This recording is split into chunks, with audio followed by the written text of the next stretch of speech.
Sabemos que desde muy pequeño Juárez estudió en el seminario, se recibió como abogado en el Instituto de Ciencias y Artes de Oaxaca, pero centrándonos más en su carrera como político y presidente, en 1855 promulgó las leyes de reforma, que buscaba la separación de Iglesia e Estado. Fue uno de los detonantes para la guerra de reforma, liberales contra conservadores, liberales que buscaban ideas nuevas, ideas libres, y conservadores que querían mantener la ideología colonial. Esta guerra terminó en 1861 con victoria por parte de los liberales. Juárez estaba aferrado a la presidencia, es por ello que efectuó un fraude electoral en las elecciones de 1871. Esto le causó un descontento a Porfirio Díaz. Era muy joven para su época, pero era un ídolo por sus acciones en la intervención francesa. El mismo, por el descontento del fraude, publicó el Plan de Noria, que muy poco le ayudó, ya que no fue suficiente para derrotar a Juárez, quien un año después deja la presidencia debido a su muerte en 1872. Estos son los antecedentes previos al porfiriato. A partir de la muerte de Juárez, Lerdo de Tejada quedó en la silla presidencial. Ante este panorama, Lerdo de Tejada pensaba reelegirse. El general Díaz se lanzó una nueva revolución el día 10 de enero de 1876. Proclamaba el Plan de Tuxtepec, en el que se defendía el principio de la no reelección, tanto del presidente como vicepresidente de la República, así como de los dos gobernadores de los estados. Poco después ese plan se formó en la población, pero sin perderse el lema de la no reelección. La rebelión pronto se extendió en casi toda la República. Las sublevaciones se multiplicaron ante la eficacia de las fuerzas gobernistas. Las acciones de armas se continuaron hasta el mes de noviembre, y fue el 16 del mismo cuando se obtuvo el triunfo de Tecuac, que significó la victoria definitiva de los rebeldes. 4 días después, Sebastián Lerdo de Tejada abandonaba la presidencia, y por el 23 del citado de noviembre, al final, general Porfirio Díaz ocupaba la ambicionada silla presidencial. Una vez ya en la silla presidencial, ese fue el ascenso de Porfirio Díaz, pero su descenso era la forma en cómo potenció al país. Pero habían muchas partes indígenas que no potenciaba, no generaban capital. O sea que su dictadura era muy cuestionada por el periódico de los hermanos Flores Magón, llamado Regeneración, publicado en 1900, en el cual el periódico era un periódico anarquista y opositor a su gobierno de Porfirio. Estas fueron parte detonante para las huelgas de Cananea y Río Blanco, principales exigencias por falta salarial y por un maltrato por parte de los trabajadores. Todo esto, acumulación de años, ya más 30 de años en el poder lleva Porfirio, se dio paso a la entrevista Díaz-Crillman. Este es uno de los más importantes sucesos en el porfiriato, ya que en ella estipulaba a Porfirio Díaz que ya no se iba a reelegir y daba paso a cualquier partido político. Pero con la sucesión presidencial publicada en 1910 de, de Francisco I. Madero, no le gustó a Porfirio Díaz y pensaba reelegirse, a lo cual tenemos el Plan de San Luis, que era un llamado a todos los mexicanos. El Plan de San Luis, el documento convocaba a levantarse en armas para la culminación de la dictadura de Porfirio Díaz y a establecer elecciones libres y democráticas. También se comprometía a restituir a los campesinos las tierras que les habían sido arrebatadas por los hacendados el 25 de mayo de 1911. Renunció Díaz a la presidencia y quedó como presidente provisional el licenciado Francisco León de la Barra, quien preparó las elecciones presidenciales en las que salió triunfador don Francisco I. Madero, con lo que concluyó la primera etapa de la Revolución Mexicana. Una vez ya en el poder de Madero, fue muy poco, solo fueron 2 años. Esto debido a que él decía que pensaba regresarle las tierras a los campesinos, lo cual no lo cumplió. Es por ello que en el plan de Ayala de Zapata lo desconoce su gobierno y lo tacha de traicionador, porque no cumple lo que dice, debido a que sus tropas de Villa y Zapata lo apoyaron para destituir del poder a Porfirio Díaz. Después de esto, en 1913 ocurre la decena trágica. La decena trágica es, es lo que sucedió para derrocar a Francisco y Madero. Las causas de esta es la revolución iniciada por Francisco, el fracaso de Madero tras intentar ejecutar las reformas gubernamentales, las relaciones de Madero con entes políticos que apoyaban al expresidente. Y bueno, el general Victoriano Huerta asumió el control del gobierno después de los asesinatos del presidente Francisco Madero y el vicepresidente José Pino Suárez, pero el asesinato de Madero lo ordenó Victoriano Huerta, mejor conocido como el usurpador. La gente se negó a reconocer su gobierno y declararon una rebelión, pero no le duró mucho el gusto, ya que Venustiano Carranza y Francisco Villa en 1914 lo derrotaron. Carranza se nombró a sí mismo jefe de ejército constitucionalista y primer jefe de la revolución contra Huerta, después de los asesinatos del presidente Madero y vicepresidente Pino Suárez, jefe de Estado y de Gobierno de México electo para terminar el cuatrienio de 1916 a 1920. El candidato ganador fue Venustiano Carranza, quien hasta ese momento fungía como primer jefe del ejército constitucionalista. Esto da inicio a los gobiernos por revolucionarios. Carranza había sido uno de los líderes de las tropas revolucionarias y fue el que alcanzó el poder cuando la situación se estabilizó.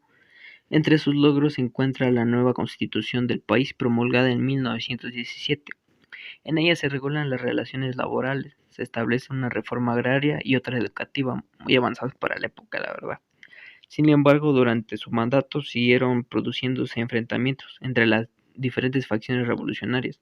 Por un lado, partidarios de Villa y Zapata que pensaban que las leyes habían quedado cortas, y por otro, los seguidores de Álvaro Obregón que buscaban sucederle en la presidencia. Finalmente, Carranza es asesinado en 1920 por las tropas de Rodolfo Herrero, Adolfo de la Huerta y Álvaro Obregón, 1920-1924.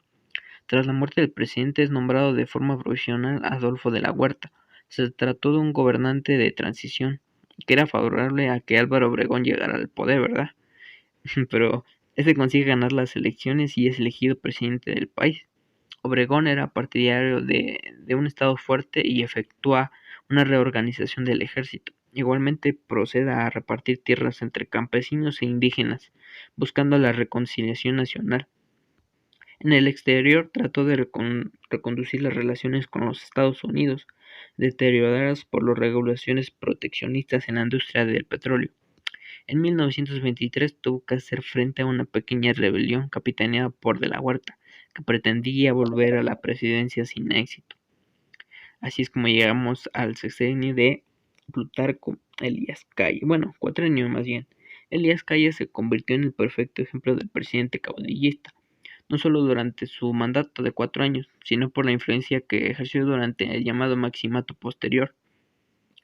Durante su presidencia fundó el Banco de México, así como la primera línea aérea. Igualmente decretó que se construyeran varias presas y escuelas rurales. Tuvo que lidiar con la llamada Guerra Cristera, en la que se enfrentó a los partidos de la Iglesia Católica. La Constitución obligaba a este a pagar una cuota, lo que hizo que estallara un conflicto que no cesó hasta 1929. En las elecciones del 28 es elegido de nuevo Álvaro Obregón, sin embargo es asesinado antes de tomar posesión. Es entonces cuando Calles funda el Partido Nacional Revolucionario, un antecedente del PRI, el Maximato de 1928 a 1934. Durante ese periodo se sucedieron 3 presidentes distintos, todos pertenecientes al nuevo partido y manejados por Elías Calles. Su política fue una continuación de la de este que fue conocido como jefe máximo de la revolución. Lázaro Cárdenas, 1934 a 40. Cárdenas es elegido por Calles para ser el siguiente presidente, pero una vez ganadas las elecciones no resulta tan manejable como los anteriores. Consiguió el apoyo de casi todos los sectores sociales, desde los caciques a los campesinos. Esto le permitió deshacerse de calles y acabar poco a poco con el caudillismo mexicano. Durante su mandato cambió la ley, pasando los periodos presidenciales de 4 a 6 años. Fundó el Partido de la Revolución Mexicana y fue desmontando el aparato creado por su antecesor. Igualmente comenzaron a aparecer sindicatos y otros partidos a los que dotó al país de una cierta normalidad democrática. Entre sus logros destaca la reforma agraria, que recuperaba el proyecto de Emiliano Zapata. 18 millones de hectáreas se repartieron a las comunidades. De igual forma, procedió a nacionalizar el ferrocarril y expropió los bienes de las campañas de petróleo. A partir de 1940, los gobiernos pusieron mayor énfasis en el logro del crecimiento económico a través de la industrialización y nacieron modelos económicos. El primero es Estado benefactor. Surge a partir de la crisis de 1929. Su máximo exponente fue el presidente Lázaro Cárdenas. El Estado benefactor dio origen a un modelo de crecimiento que en México se le llamó Modelo Nacionalista de Desarrollo. La política económica de Cárdenas dio inicio a un crecimiento económico. El PIB anual era de 6.3%. Se considera un crecimiento positivo, pues hubo mayor producción nacional que índice de población. Fue así como llegamos al siguiente modelo: sustitución de importaciones. Nace al terminar el periodo presidencial de Cárdenas. Este modelo se pretendió sustituir los artículos manufacturados en el extranjero por artículos de la misma calidad, pero fabricados en industria nacional. Mayores exponentes de este modelo son Manuel Ávila Camacho, que puso especial énfasis en el fomento a la industria privada y a la consolidación de la banca privada. Miguel Alemán Valdés le interesaba que se crearan empresas en el país con la inversión extranjera, pero el crecimiento se detuvo, pues hubo tropiezos económicos. Es así como nace el desarrollo estabilizador. Contó con dos etapas. En la primera etapa fue presidente Adolfo Ruiz Cortines. A partir de este año se logró recuperar la economía y comenzó el desarrollo estabilizador. En la segunda etapa contó con los sexenios de Adolfo López Mateos y Gustavo Díaz Ordaz, donde sus objetivos eran mantener estabilidad en los precios, mantener estabilidad monetaria sin olvidar el fomento al crecimiento económico. Se le acrecenta este nombre al modelo ya que se basó en el crecimiento de recursos propios, logrando así no incrementar la deuda externa. Algunos organismos creados en este periodo fueron ASA, Caminos y Puentes Federales y el ISSSTE. Sabemos que Gustavo Díaz Ordaz tuvo un gobierno muy autoritario y creaba movimientos sociales. Es como así nació el movimiento estudiantil, el masacre del 2 de octubre del 68, que también se llevaron a cabo los Juegos Olímpicos. Es así como nace el modelo de desarrollo compartido. Fue ideado por el presidente Luis Echeverría Álvarez. Buscaba una reconstrucción y alianzas con obreros y estudiantes principalmente, y campesinos para este modelo. Este modelo no funcionó ya que la idea principal era aumentar el gasto social. Hubo una gran devaluación, una crisis para 1976 que provocó la caída de la inversión privada. Es así como llegamos al desarrollo acelerado. Se aplicó durante el sexenio del gobierno de José López Portillo. Él recibió un país con una situación económica complicada, casi horrible por no decirlo así, debido a que Gustavo Ordaz era muy corrupto. Gracias a las reservas petroleras pudo salir a flote. Este modelo buscaba reducir el desempleo, bajar la inflación y mejorar servicios básicos. En este sexenio se crearon los organismos Coplamar, CPP y SAM.